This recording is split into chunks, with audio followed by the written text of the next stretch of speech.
Ever been told that you look too normal to be sick or that you're too young to have a health condition? Hi everyone, I am Kausalya Ganesh.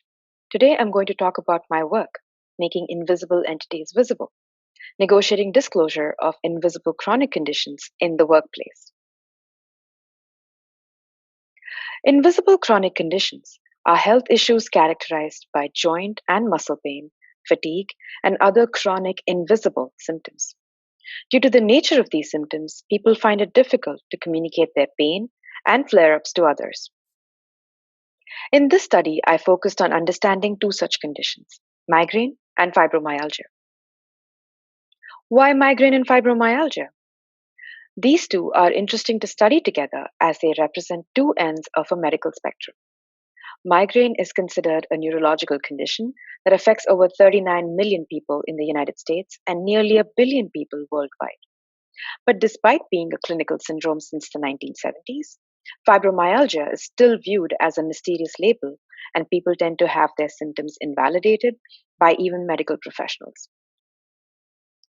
Social media has quickly become an effective space for health information disclosure.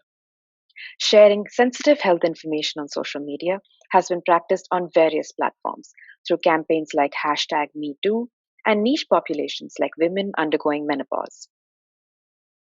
Past work has found that people are willing to practice support seeking and commiseration on Reddit, specifically due to the pseudonymous nature of Reddit, that is, the option to remain anonymous except for a screen name for the profile. My study also takes advantage of this honest and open dialogue that takes place among people due to the pseudonymity. Researchers in HCI have studied disclosure in the past, but only in the context of people's personal lives. For example, online dating, conversation with peers on Facebook, etc. My work is the first time Reddit conversations about invisible conditions have been studied in the context of a workplace.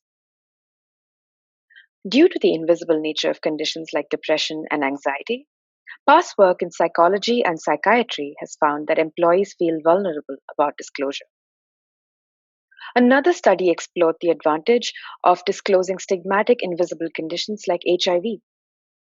However, an Australian survey found that disclosure can lead to insensitive remarks and dismissive treatment at work for people with mental health problems. And all this is known from studies done outside of HCI. Given the interest of HCI researchers in universal design and assistive technology, not studying the workplace implications presents a gap. So, what is not known are the strategies used by people to conceal or disclose their invisible condition, or how technology could play a role in executing these strategies. And all these are answers that HCI researchers are equipped to study thanks to the availability of data from social media. To fill this gap, I conducted a two-phase study. In the first phase, I analyzed experiences with disclosure and concealment to form the basis of my theory. In the second phase, I identified the ways in which technology might intervene, educate, and promote understanding for people who have invisible conditions. In phase one, I conducted a qualitative analysis of two subreddits, migraine and fibromyalgia. In phase two, I generated design concepts based on my findings from phase one and then conducted semi-structured interviews.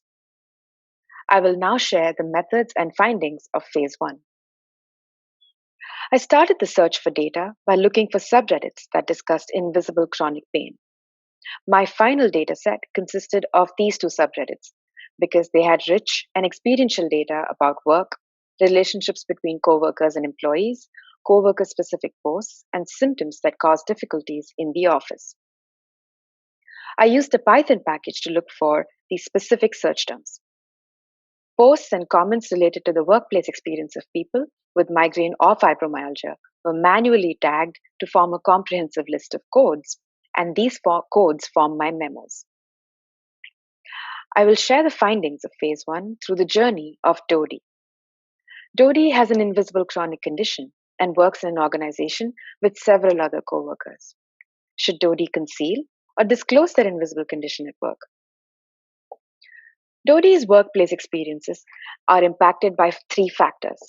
First, the type of role, which is the amount of physical stress that a job requires and how that can impact the work demand that people with invisible conditions can take place or handle. Whether the role is labor intensive, such as a factory, or just a desk job, made a difference to Dodi. Second, the presence of other people with chronic conditions was seen as an advantage for commiseration and support in the workplace.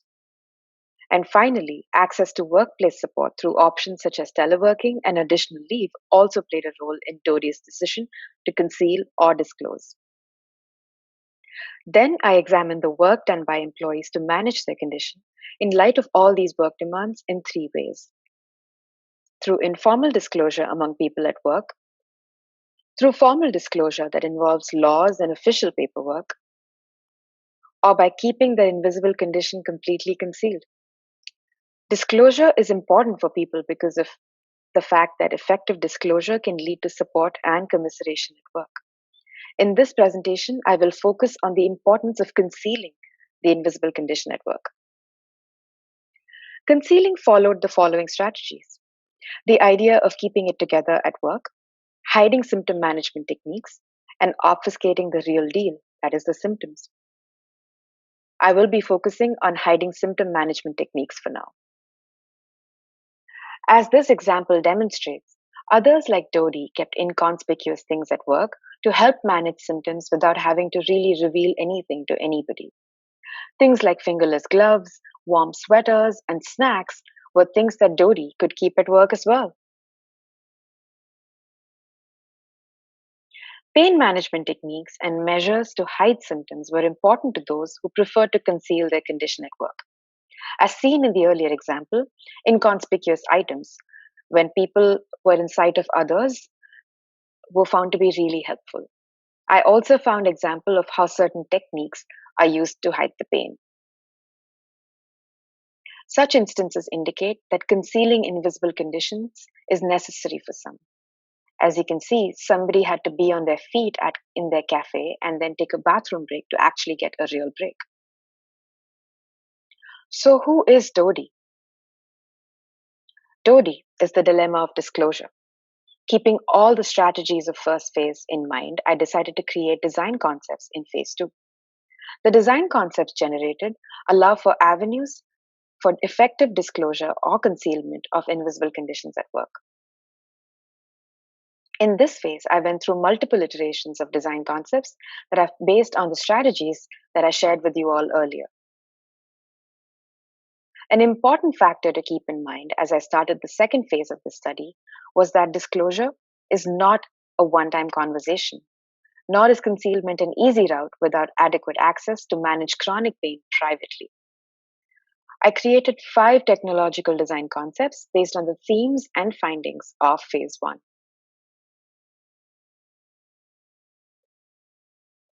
In order to situate these designs in real-world environments, I conducted 6 interviews with people from different parts of the world. They were recruited through posts on the subreddits of migraine and fibromyalgia and also through word of mouth. I shared concepts in the form of storyboards and asked people to imagine themselves as the protagonist and shared that story frame by frame. Today, I'm going to share the concepts that facilitate the concealing of invisible conditions. Reverse FILTERFACE uses the augmented reality technology to create filters that can conceal symptoms. This storyboard tells the tale of a protagonist whose symptoms are starting to be visible on their face due to buggy eyes or bags under the eyes, and they need immediate relief to get their work done. This concept was motivated by the theme of hiding symptom management techniques as seen in phase 1. Here is a quote from that theme.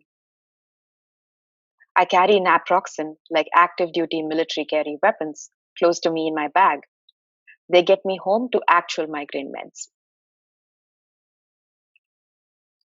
This concept sparked interest in the situational use of this design. P1, an art teacher that I interviewed, shared how despite being a strong supporter of full disclosure at work, could make good use of the reverse FILTERFACE during meetings with external stakeholders. Such a design could help everyone stay on the work topic and help people like P1 avoid questions about their appearance. P3, however, felt that she would not use a reverse filter face in such situations because it is important to set the right expectations with clients in terms of what work could get done. Reverse filter face highlighted how different situations with external stakeholders can affect the use of filters itself.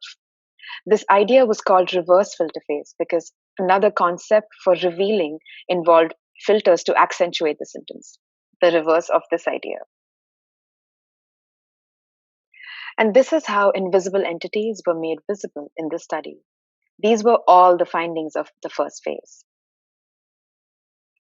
Today, I talked about the idea of concealing invisible conditions and the strategy of hiding symptom management techniques. This theme was explored through a design concept in phase 2. Reverse filter face. It uses augmented reality to conceal invisible conditions from others and allows people to effectively hide their symptoms at work. In phase 1, the overarching theme of how negotiating disclosure is complicated for people with migraine or fibromyalgia was presented. As stated earlier, disclosure is not a simple one-time conversation, nor is concealment an easy route without adequate access to manage that chronic pain privately. In phase 2, I generated design concepts to share with people who have migraine or fibromyalgia. Using storyboards and visual concepts, people shared the relevance of such technologies and circumstances under which the designs could potentially fail in their work life. Through the use of technology as an intervention at work, I believe that the designs generated for this study can be extended to apply for various user populations within the main target audience. And that was the goal of the study, to introduce a design research opportunity in HCI for a population living and working with invisible conditions. I would like to thank Dr. Amanda Lazar for being my mentor and advisor during this project. The study would not have been possible without her support and guidance. I would also like to thank the members of Health, Aging and Technology Lab for their timely feedback. And finally, I would like to thank all the participants who gave me their time and shared their lived experience to make this research possible. Thank you so much for watching.